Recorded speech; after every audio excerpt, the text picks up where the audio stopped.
Greetings. We're at it one more time. This is Senator James Sanders Jr., and the show is called Let's Be Clear. Why? Because in a day and age of fuzzy thinking, where people are all over the place, you can't get a straight answer to a straight questions. On this show, we go straight to the heart of the question and we answer it. Now, this month, of course, May is Mental Health Awareness Month, if I did this decently. And we are going to look at the mind. And perhaps that's why we're dealing with fuzzy thinking, because people's minds are not as sharp as they need to be, but we're going to look at it.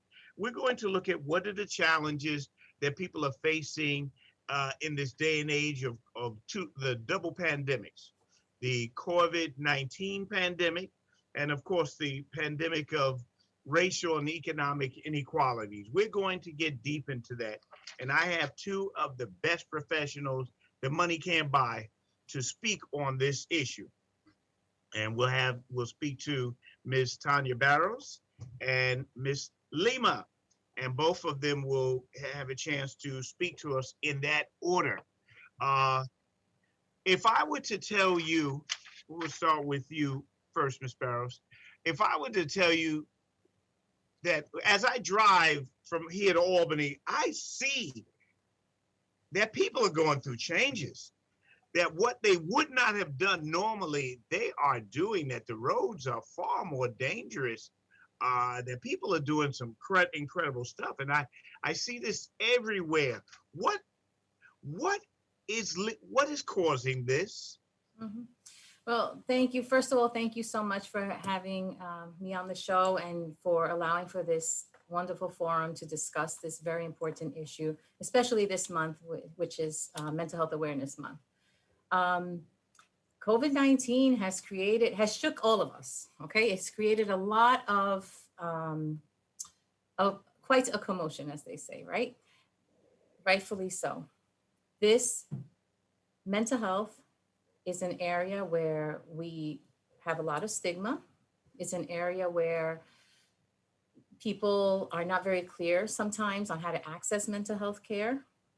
People don't like to talk about it as much. There's not that many forums such as this, where we can start breaking down barriers to destigmatize mental health, right? So I think, your observations driving throughout New York, I think that's nationwide.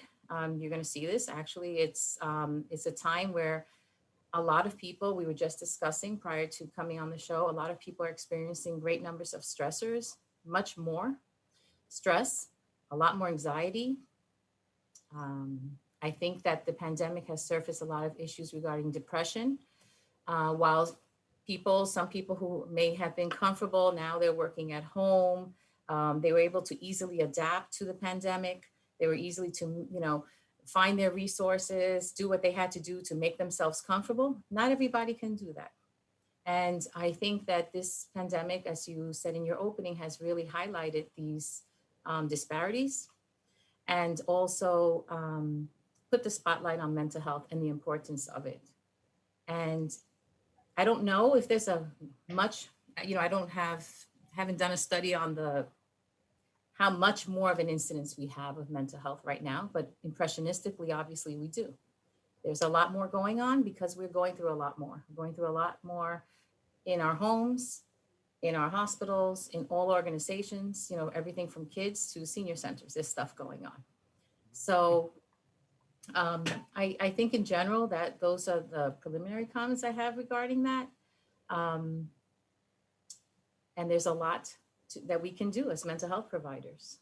Well, since you're a mental health provider, why don't you take a second and tell me about your background? Okay. Who are you?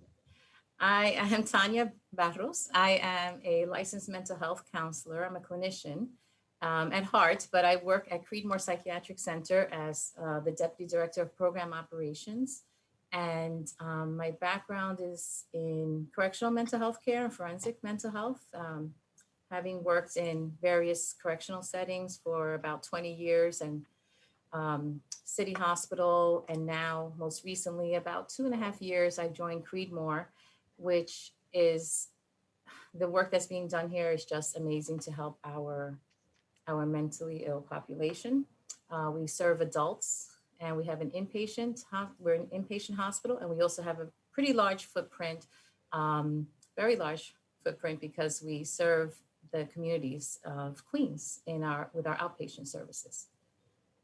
We have a 312 inpatient hospital with 13 wards serving the diverse population of Queens. We have wards that are dedicated to monolingual patients who only speak Chinese or Korean or Spanish. And there's lots of great things happening here in terms of mental health, recovery, wellness, and treatment. Well, I thank you for that. Now, Dr. Lima, even as you explain who you are and how you've got to be sitting in with that white coat, if are my observations correct? I'm driving around and I really see in the popular vernacular, people are going off. People are really going off and doing things that I don't believe that they would do normally. Now, who are you and how far away from am I to the truth? I think what your observation is very subtle and very, very profound. What you're observing is, I would surmise, just anxiety level going up across the board. Driving is one of those activities that actually is very revealing about your state of anxiety, and what you're observing as accidents going up or people driving faster than they did before. It's really just the overall anxiety states going up. Anxiety is also related to trauma. And a lot of times these two illnesses are sort of present similarly. Like anxiety is a part of trauma, to be honest. But it's not trauma like we talk about, like a war veteran coming back, where there was a acute incident, and from that incident the person developed all these symptoms. What COVID did for us is, throughout the course of a year and a half and now longer, we have slowly but surely been exposed to something scary, something where we felt like our lives were in danger. Literally, our lives were in danger continuously for more than a year now. And that has long-term effects on mental health, as you can presume, where we're hyper vigilant, we're watching for everything around us. When you're on the road, that hypervigilance doesn't go away. Just you washing your hand 10 times to get rid of a virus will translate to you, driving, maybe holding the steering wheel just a little bit stronger, or wondering if you're gonna, get into an accident. So I believe that's what you're really observing when you say that you're observing this changes in driving. So you asked me to introduce myself. I am a psychiatrist that work on the interface of medicine and psychiatry. I'm a consulting psychiatrist on the medical floors. I trained in general psychiatry, and then I did a fellowship on just to deal with patients who present on the medical side with psychiatric symptoms, whether it's coming from a medical illness or is it coming from an underlying psychiatric illness. That's sort of the, that's the sort of question that I try to answer. And coming back to the pandemic, at Jamaica Hospital, we have certainly noticed an increased number of mentally ill patients coming in. Suicide rates have definitely gone up. Patients have relapsed into substance use. And there's so many reasons for that. Number one reason is that people were home bored, and even if they didn't have a substance use problem, they may have developed one. The people that already had a problem, they couldn't access detox centers or rehabs because a lot of them have closed, so they didn't have those resources to get help. In fact, there are so many times when we see patients in the emergency room and we're trying to find them a referral source for them to get help. We can't because of the COVID pandemic. A lot of them have closed. gosh, we can just go on in terms of the changes that we've seen in our patient population. Well, is there a type of person who is more susceptible? Or is it something that easy? I mean, we're having shootings.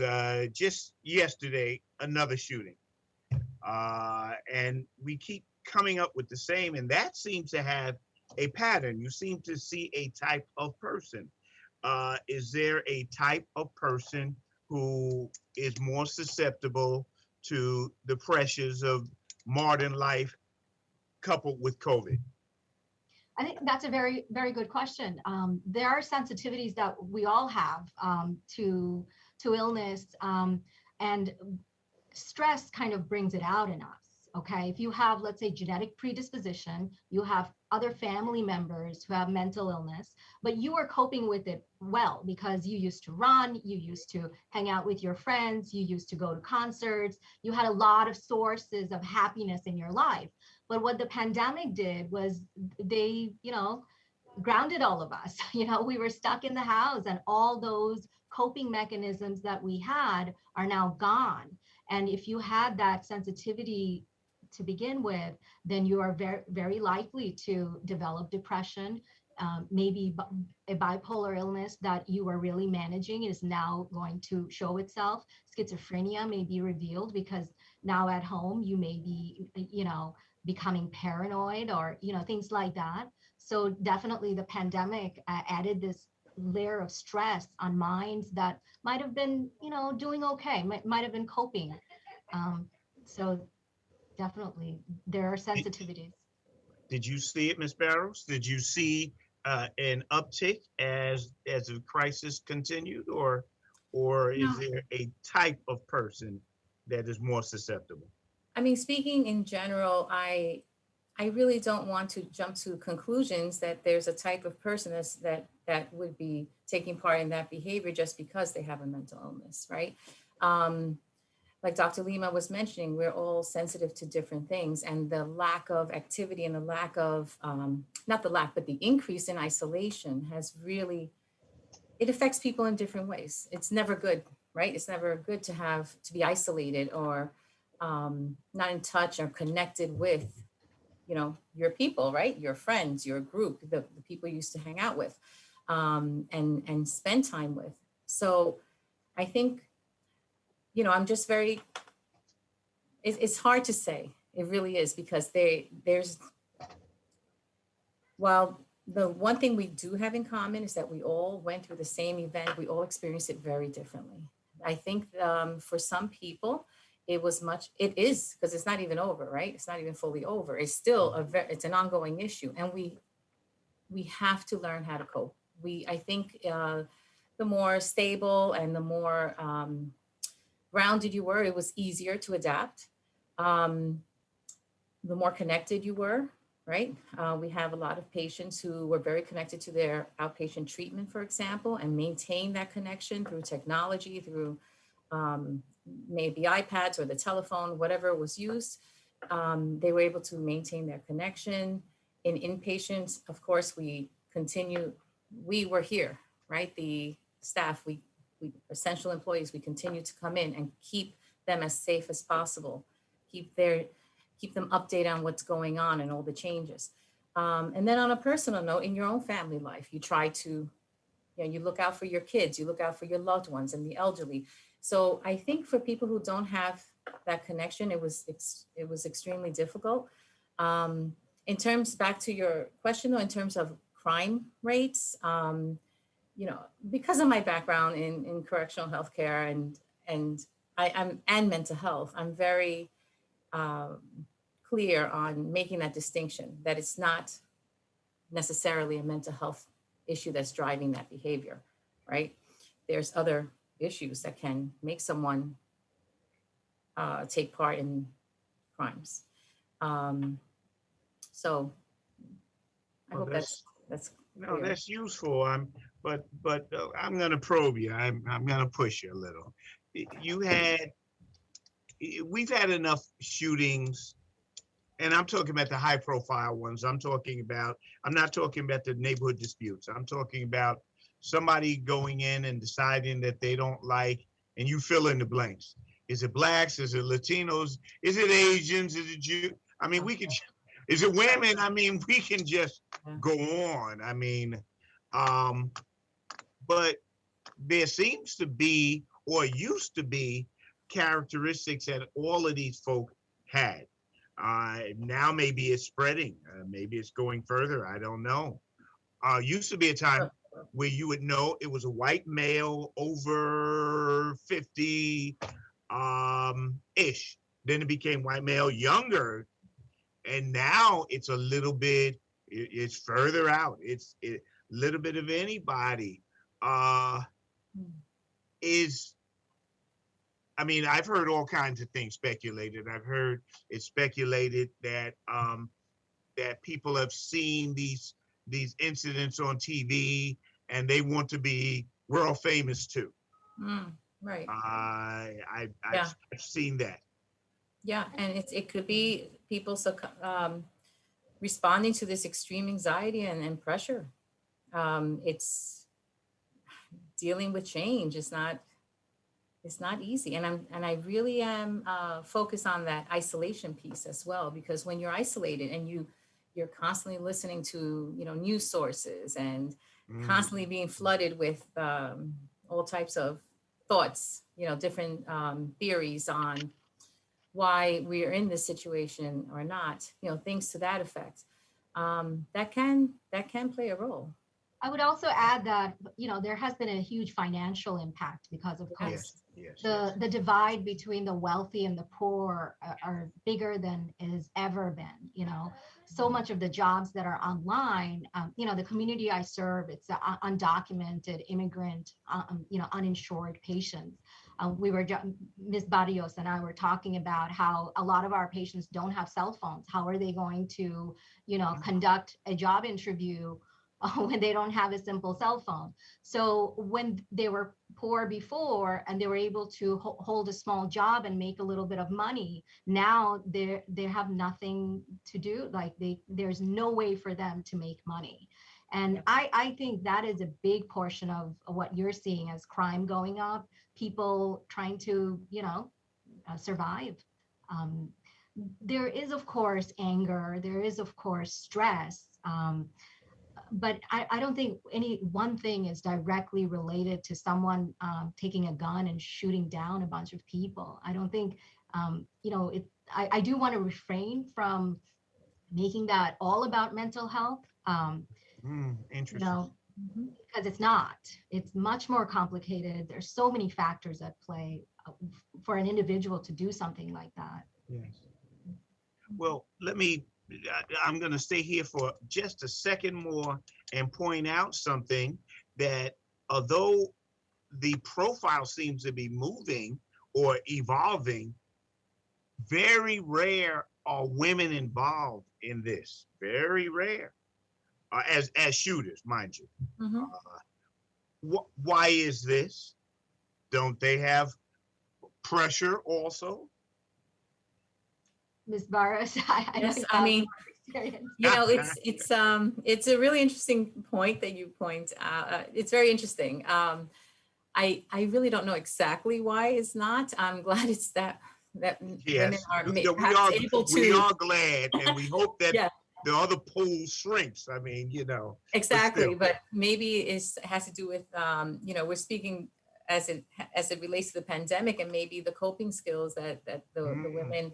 Maybe it has to do with women being a little bit more verbal and being able to seek out help a little bit more, because, as you know, in the Black and Latino communities, mental health is not something that you actually seek out so easily, right? It's something that it's still, unfortunately, something that's not looked upon as a luxury, as in perhaps other cultures where, I'm going to see my therapist this week, it's something that's accessible, and they recognize it as important as physical health, right? So I think maybe that has something to do with it, right? Maybe women have sought out, mothers, let's say, you notice that your child, your teenager, he's cutting classes, now he's starting to hang out with a crowd that's not exactly that great. They become more involved. I mean, there's no one answer. It's very individualized, but speaking in general for the pandemic, I think that it's, women have had, well, men and women have both had to learn how to cope. And that's the bottom line. I do, And I do want to add that, in yes, psychology, men and women have different styles of expressing aggression. Yes. Men tend to be aggressive in terms of picking up weapons and physically aggressive, where women tend to be, more internally engaged, maybe more socially aggressive. So the nature of the aggression is different. Um, and in terms of what Ms. Barrios is saying, it's very true. Women are more willing to talk to their peers. We're more willing to express ourselves. So that is a definite, benefit to controlling stress. Another thing is that we are by nature nurturing.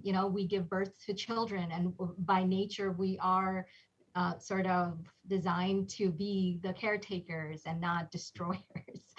So I would posit that all of those things are related to. Wait a minute. Are you saying that men are designed to be the opposite? Well, if you look at hunting and gathering societies, Yes. the men had that role of going out into the woods, and killing animals for survival. And, our roles have always been different, and the nature of our crimes rightfully are different. Just as a point of view, a point of information, even as we transition back from a mile high to the ground, in the hunting and gathering, it turns out that based on their diet, that the women were more effective, that the men were not that effective as hunters. Those And that nuts if have a lot of protein in them. yes, and if we had depended on that, we might not be here. So, and Good that's point. just, Yeah. well, thank God we didn't depend on that. Um, hey, what are some coping skills that we can, if a person is seeing themselves go through changes? Well, first you have to identify that you're going through changes, that there's something happening to you. Then if a person doesn't, I guess we'll have to identify this different. Dr. Lima, first I'll go to you. What are some of the things that a person should be looking for? And Ms. Barrios, we'll come to you and say, how do you cope with it if you do see these things? Now that I gave you 20 seconds to get your thoughts together, Dr. Lima, what say you? How do you recognize when you are off center, when you are not, when you are badly uncentered? Okay. So the first thing I want to talk about is anxiety. We began our conversation with anxiety. Anxiety is actually a protective mechanism in our brain. If we weren't anxious about COVID, we would not be wearing the masks that we're supposed to or washing our hands like we're supposed to. It is in greater parts a good thing to be anxious because it points to self-preservation, doing things to make sure you don't get into car accidents, taking safety precautions. The problem is when that mechanism goes awry and it prevents you from functioning, right? If because you're so anxious, you're not able to drive and not able to work, and now you can't afford housing and food, that is a problem. When do you cross that line of anxiety being helpful versus anxiety being harmful? It's by functionality. Like, how functional are you, and is your functioning going down? You were leaving the house every day, and now suddenly you're in the house, you're leaving only once or twice a week. So that would be something to watch for.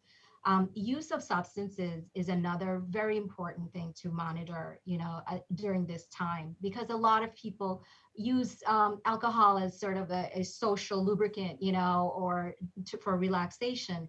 But if it's becoming a daily habit, if it's, if you're drinking alone, if you're drinking in the morning to wake up, suggest that your body has physically become dependent on it, Once again, functionality, like, is your behavior preventing you from functioning at your best?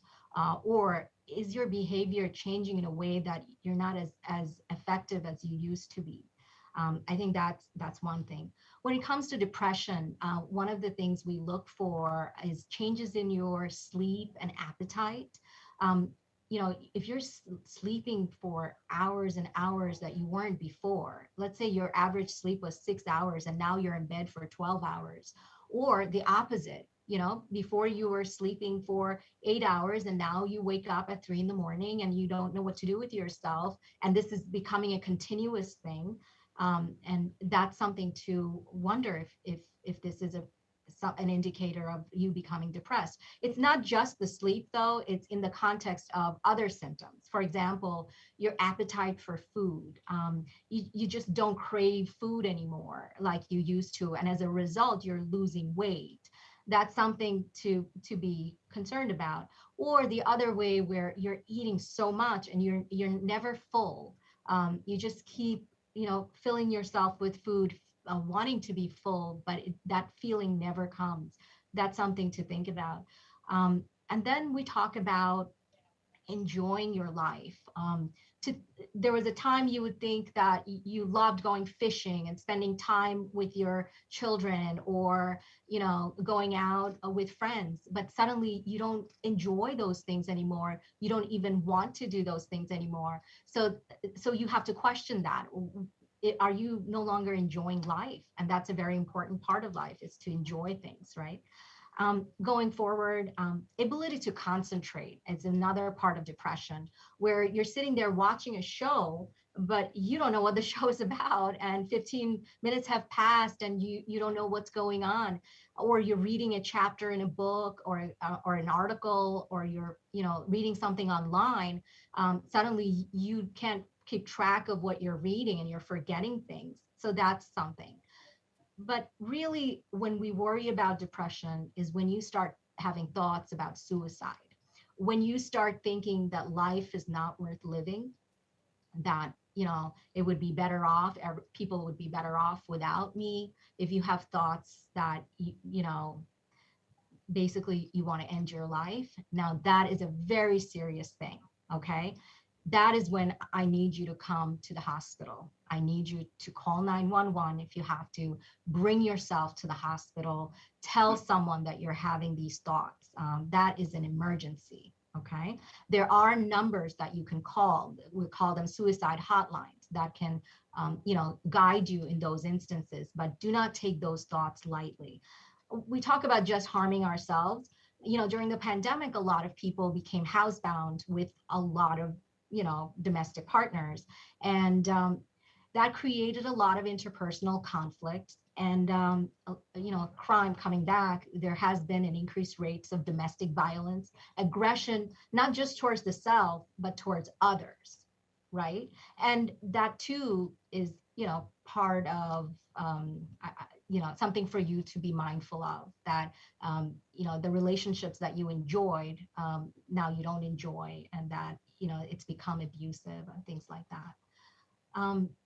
I think those are some of the signs of that to look out for. You gave quite a list there. Now, Ms. Barrios, what do you do if you had any of these? I mean, if you have the whole list, my God. Yeah. But if you have any of these, what do you do about it? Yeah, well, like Dr. Lima just described, depending on the severity of the symptoms, Okay. a stop at the emergency room may be necessary, right? Or a call out to your primary care doctor to see, I'm not feeling right, I'm feeling off, I'm having strange thoughts, or I'm thinking of, death, or I